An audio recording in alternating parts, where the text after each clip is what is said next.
Alice has been kidnapped. Alan, please help me. Alice? You'll do exactly what I say if you ever want to see your wife again. I can't tell anyone except my agent Barry. Damn it, Barry, they'll kill her! You're my best friend, and I'm worried that you're not right in the head. The ransom is a manuscript I supposedly wrote that's coming true before my eyes. It happened just the way it was on that page. So dark. I have found only a few scattered pages. I want the entire manuscript. The deadline is in 2 days. I found Mr. Wake's pages.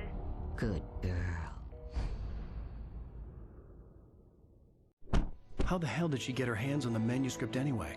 I don't know. She's resourceful. I told you were too hard on her. Listen, I found out all sorts of interesting stuff while I was digging around. Yeah. Mr. Wake, it's Sheriff Breaker. We have an FBI agent here, Agent Nightingale. FBI? He's anxious to see you. You'd better come to the station. Okay, I'll be right over, Sheriff. Let's make this quick, huh? Help you folks? Name's Randolph. I'm the manager. We're looking for Rose. Works as a waitress down at the diner. Rose, sure. Nice girl. Who wants to know? I'm Alan Wake. The writer, huh? I heard on the radio you were visiting. Well, I'll show you her trailer. That Rose, she's a nice girl. Always pays her rent on time. As I was saying, Al, I found all sorts of weird stuff from the local newspaper's archives. This place is crazy. Disappearances, mysterious deaths, urban legends come true, and get this, most of this stuff takes place around Cauldron Lake. Well, you ain't wrong, mister. The Indians thought the lake was a doorway to the underworld. I'm the God-fearing type myself. I don't hold with that sort of thing. Yeah, okay. Anyway, there was an island there owned by a guy called Thomas Zane. Now, some of the articles I found about him make him out to be a famous writer, but I ran a bunch of searches, couldn't find a single thing he wrote. Zane was heavily into diving, so much so that the place came to be called Diver's Isle. But the volcano under the lake erupted in 1970, and Zane went down with the island. Yeah, how about that? It was there in the morning, as if it had fallen from the sky. But it would take a tornado to lift something like that. We're damn lucky it didn't crush any of the trailers. Come on, mister. I'll take you to Rose's trailer.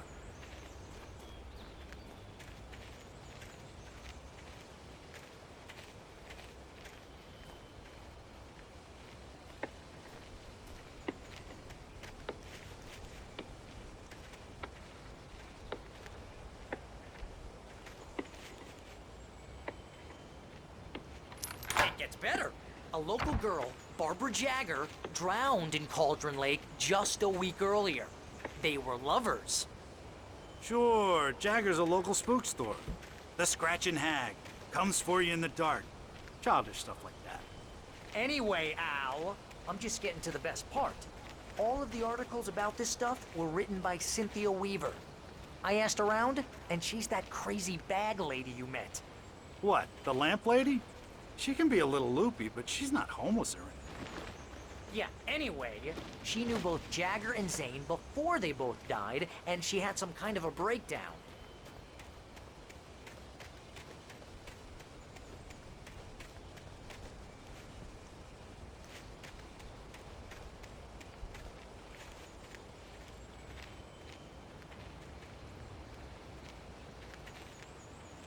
Well, mister, this here's Rose's trailer. You mind me asking what you want with her? We're just here to talk to her, pal.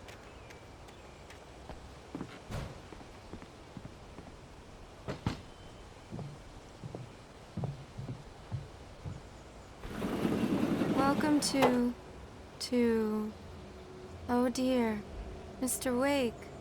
I'm so glad you're here. Rose, you have my manuscript? Oh. Oh yes. Yes. Please, come in. Hey, this is really good. Rose, Yes, my manuscript. I really need it. I understand. I know what you need. A muse to inspire you. Oh, for Barry. She doesn't have anything. Yeah, hey, Al? Al, what's... Oh... Barry! What?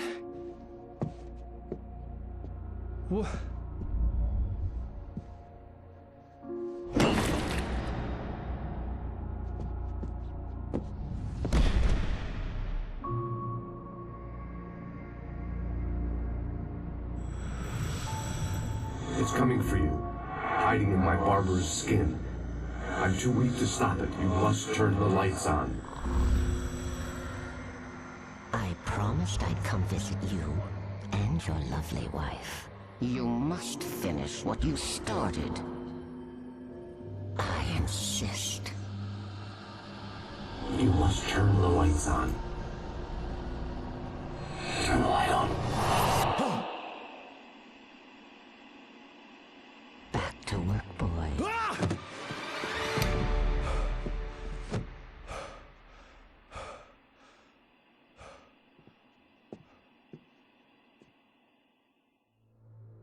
I felt nauseous, hungover. Only anger kept me going. I can't tell reality from dream anymore, but it seems I have an imaginary editor to help me. She's an old woman in a funeral dress. I call her Barbara Jagger. She's very strict. I'm writing faster and faster. My manuscript is being heavily revised. The edits are getting very aggressive, and each day there's less of me and more of her. I hate it, but I know she's right. She promises me I can save Alice this way. She knows more of this than I do. About the complex incantation I'm attempting. About this place. She's worked with another writer under similar circumstances, Thomas Zane. The genre of the story seems to be shifting. It's turning into a horror story.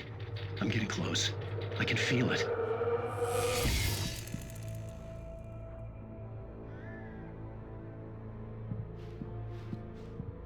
Rose took a day from me. I had less than 12 hours left to meet the kidnapper. All I could do was get Barry into the car, work something out once I got on the road. Welcome to the Oh Dear Diner. What can I get you today? Coffee? I couldn't work up much hate for Rose. Something had used her to get to me and left its mark. First refill is free. Milk and sugar on the counter there. Would you like to hear today's special? My gun and flashlight were gone. I'd have to find a way to get Barry into the car as quickly.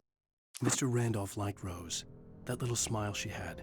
How she was still sweet when life had tried so hard to make her bitter. It wasn't any of his business what she did in her trailer. But those strangers, the writer and his smart-ass sidekick, looked like trouble. And they'd been in there for hours, way past her normal bedtime. He reached for the phone and called the sheriff's station.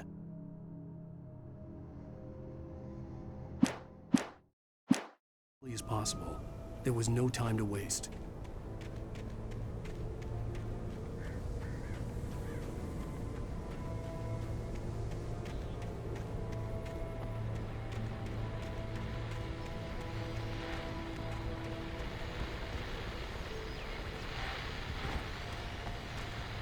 I just stepped outside to catch a breath of fresh air, and let me tell you, the weather's getting heavy. Nights like this make me especially glad I'm here talking to you and not home in bed. Once the weather takes a turn like this, I can't sleep at all. It's all tangled bed sheets and dark thoughts, punctuated by the occasional plunge into nightmare. Is it just me? Well, perhaps it is. But I hope I can make the night a little bit easier to get through. Caller, you're on KBF FM. Hey, hi, it's Walt Snyder. What's on your mind, Walt? Well, I am the way you are, but, well, I can't sleep either, you know? I just been staring out the window here, trying to make sense of it all, but, I ain't been drinking either, you know? Well, you sound like a man with a problem, Walt. I had argument with Danny, and, then I got in trouble with the law, and, I'm just, well... I heard something like that, Walt. Yeah, well, Danny's my best friend, and, they let me out on bail today, and now I'm just alone here at the window, waiting, man, and there's something in the air tonight, man. I was just outside looking up at the sky above our broadcast tower thinking the same thing. What are you waiting for, Walt? I don't know. Something's gonna happen. I think I better go. Well, Walt, maybe... No, thanks, Pat. Well, good luck to you, Walt. Hang in there. Let's take a little break, folks. This weather's really something else, huh? How can I be sure?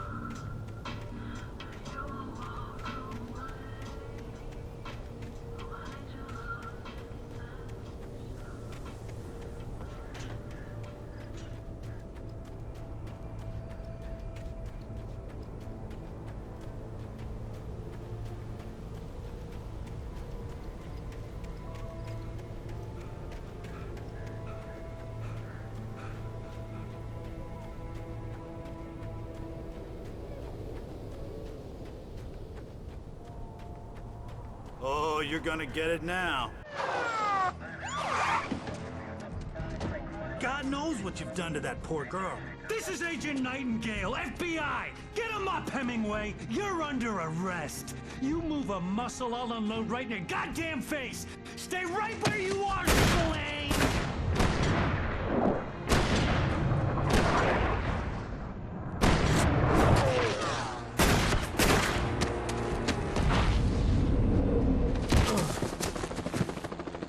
What are? I'm standing right here, you goddamn maniac!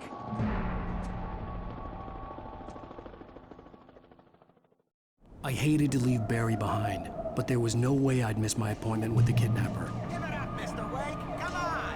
Take it easy now! Get after him! Don't let him get away! Move it! Move it! Move it! I'll have the shot if you let him get away!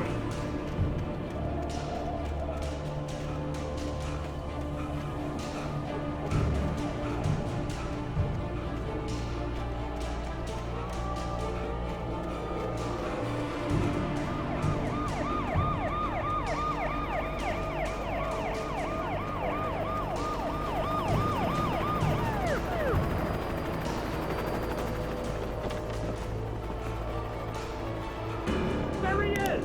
There he goes! Okay, then. Keep your eyes peeled. This way! Oh, damn.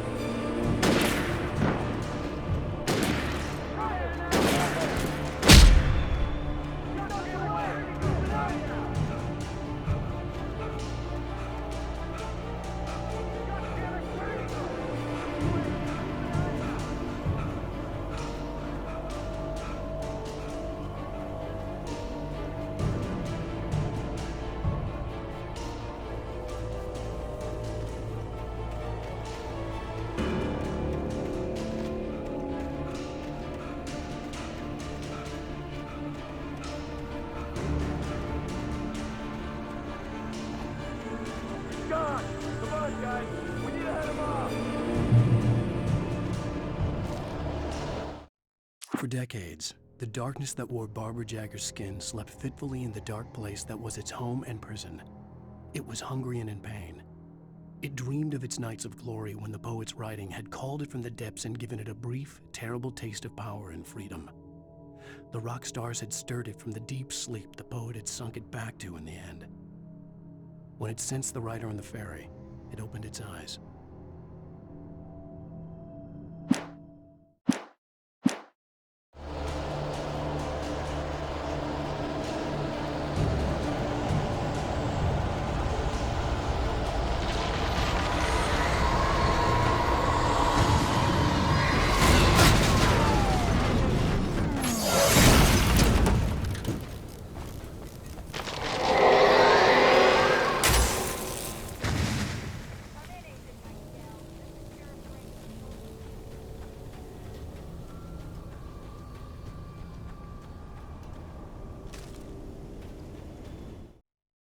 Rose didn't know how the strange old lady got in her trailer, and she looked wrong somehow.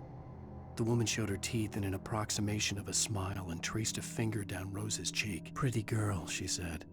Rose felt as if she was falling asleep, but her knees didn't buckle. The crone spoke in a whisper, her words ice cold and dark in Rose's ear.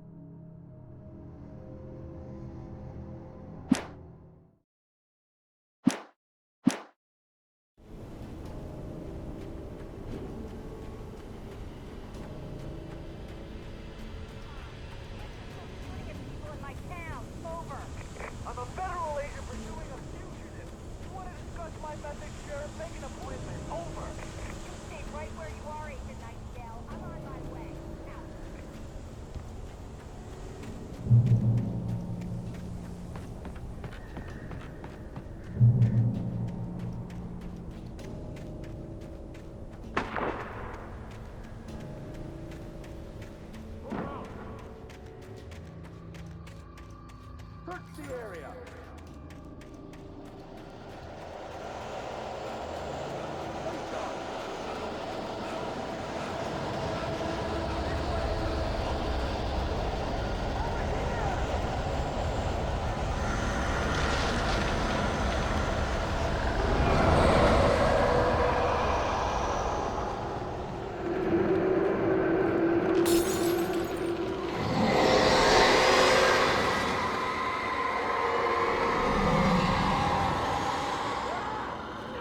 contact with person men you assigned to me. It's Wake's doing. This horror was everywhere I went, circling me. The cops didn't stand a chance. They were after a writer, not a monster. He's the guy we're chasing. If it's not him, who then? Bigfoot? Over. I don't know yet, but I'm not in the habit of jumping to conclusions. That tends to come back and bite you in the ass. Out.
This is James. Mulligan, Thornton, come in. Over.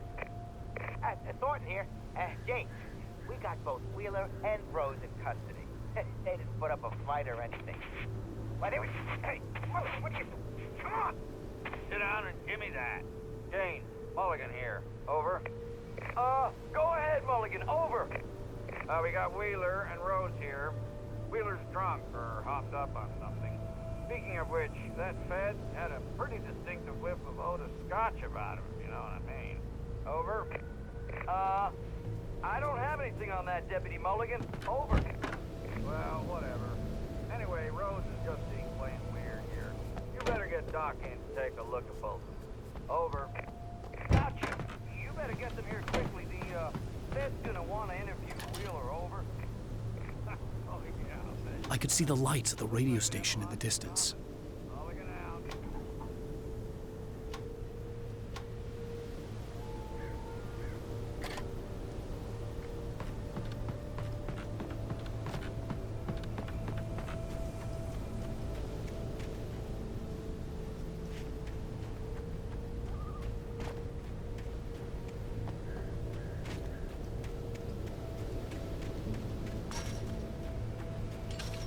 I imagined that the broadcast tower in the distance was part of the local radio station. Maine seemed like a decent guy. Perhaps he could give me directions to the coal mine.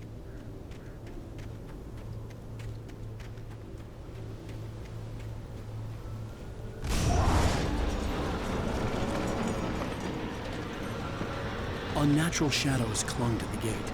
The darkness that was after me was trying to stop me. I wouldn't get through without a light.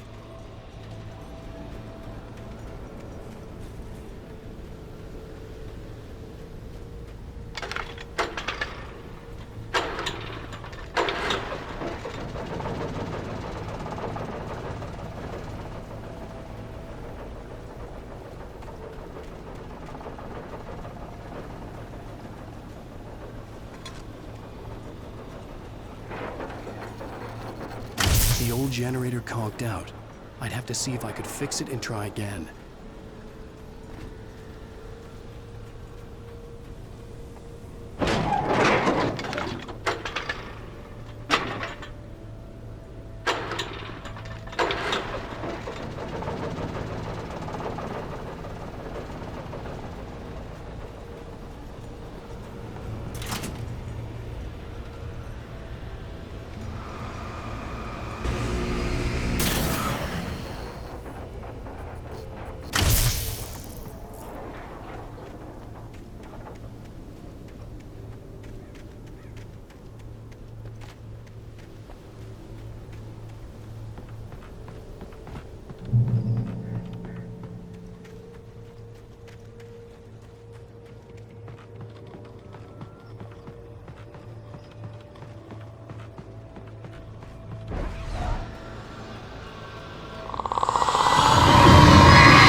It took me a moment to recognize the flashbang grenades.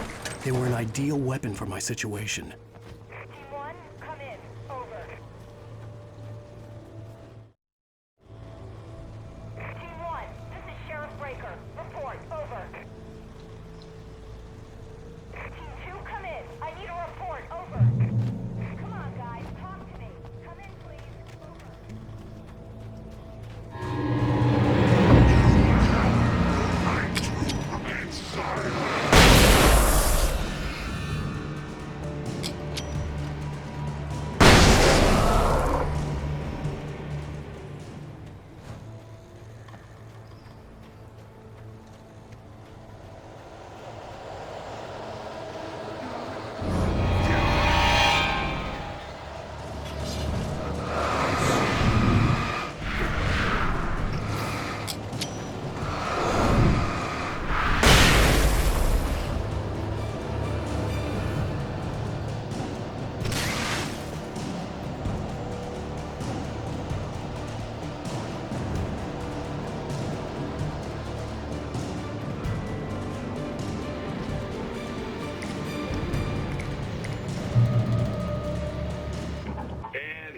Call. You're on KBFFM with Pat Maine. It's Milt Peabody, Pat. What's on your mind, Milt? Well, I live near the trailer park, Pat, and there's a big ruckus going on over there.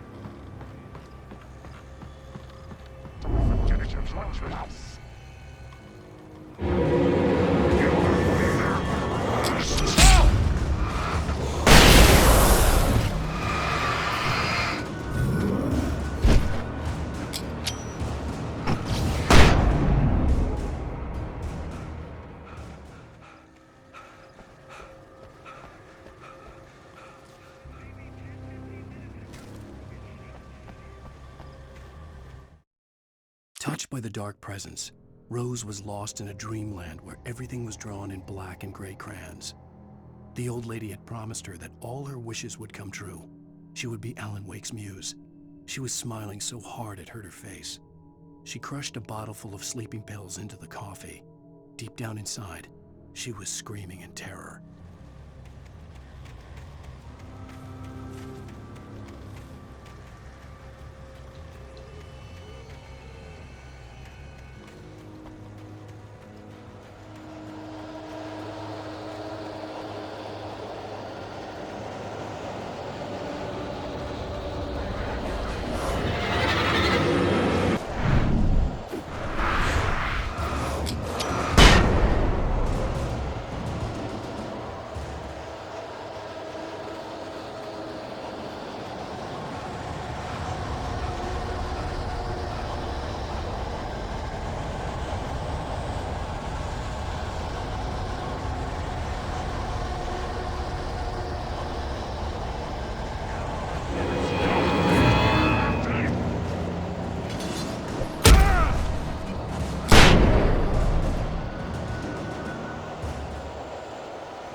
I hoped Maine could lend me a car to get to the coal mine. Oh, hello, Lorna. What do you have for us?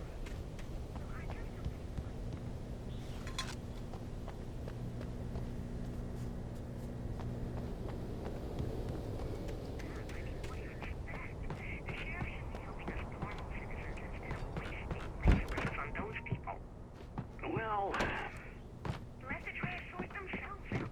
I'm sorry, but my granddaddy settled in Bright Falls Well, thank you very much for that compassionate viewpoint, Flora. Oh, here's a little surprise. The famous writer Alan Wake just walked in. Folks, I'm going to see if I can talk him into an interview. Come on in, Mr. Wake. Oh, I'm so glad you could find the time to do this, Mr. Wake. Nowhere to run now, Dan Brown. You back away from me. Don't hurt it. Whoa. Everyone calm down. Put the gun down. We're all friends here, right? Cool your jets, Nightingale. We got him. Judas Priest! What the hell's the matter with you? There's a civilian in there.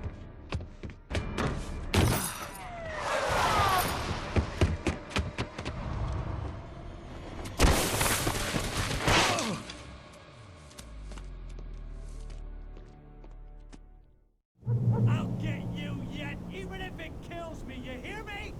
You hear me, H.P. Lovecraft? I had fallen off so many cliffs it was ridiculous. That's what you get for naming a book The Sudden Stop.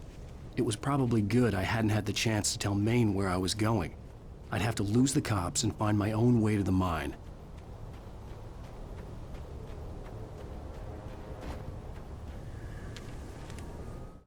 Nightingale stared through the broken studio window into the dark woods. He turned around, started to walk out, but Maine grabbed his arm. "Young man, you almost shot me. You don't shoot off rounds at people like that. What's the matter with you?" Nightingale shook his arm free, marched out. His cheeks burned with rage and humiliation.